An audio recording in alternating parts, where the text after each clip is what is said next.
This lamb is so good, you just boil and eat. Now that's faith in ingredient quality. So we've arrived in Ordos from Baotou.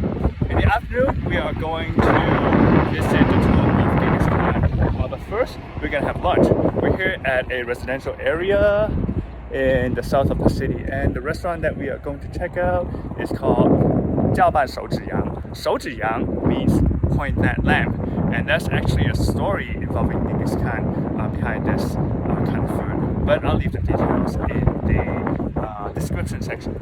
Many locals I've talked to before our trip spoke highly of this restaurant. The continuous influx of customers during lunchtime on a weekday also proves its popularity. Pickled vegetables and tea were already on the table. Other free stuffs were laid out on the counter in the back, like garlic, more pickled veggies, and Mutton rice soup, which is water used to cook rice.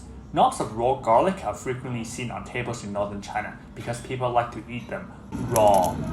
Just gonna get some garlic ready for the lamb. It is common practice in the north to eat raw garlic with almost everything, from dumplings to meat skewers. Just take a bite of a garlic clove whenever you like. Garlic and mutton. Yes, it's like a match made in heaven. We ordered this 凉拌豆芽 bean sprout salad.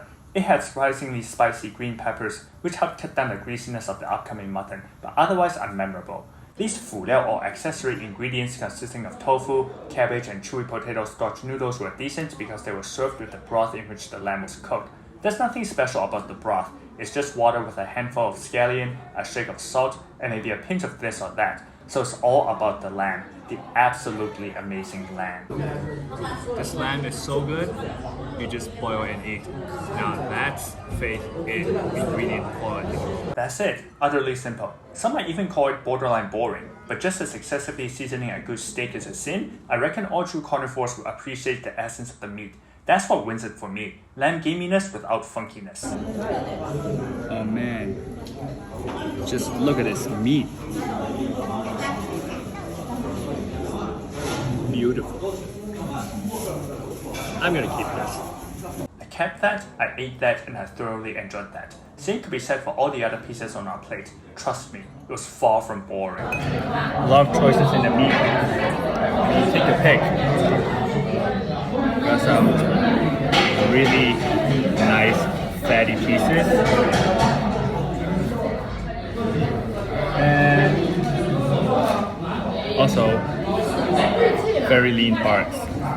There were also rich, juicy ribs as well as these vertebrae, which contained marrow and tender slivers of meat.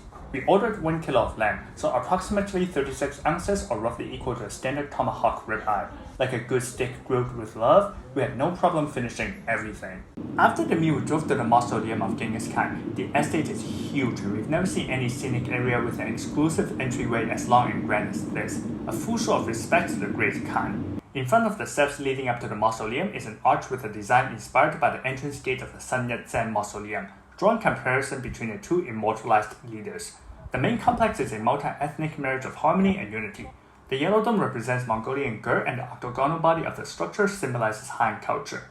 The mausoleum is a place of worship, so filming is not allowed inside. The building is actually a cenotaph because the real interment location of Genghis Khan remains a mystery. Relics like his bow and saddle are housed here and watched over by the Darkid tribe. Present-day tribe members are descendants of warriors and officials originally chosen back in the 13th century to safeguard the mausoleum.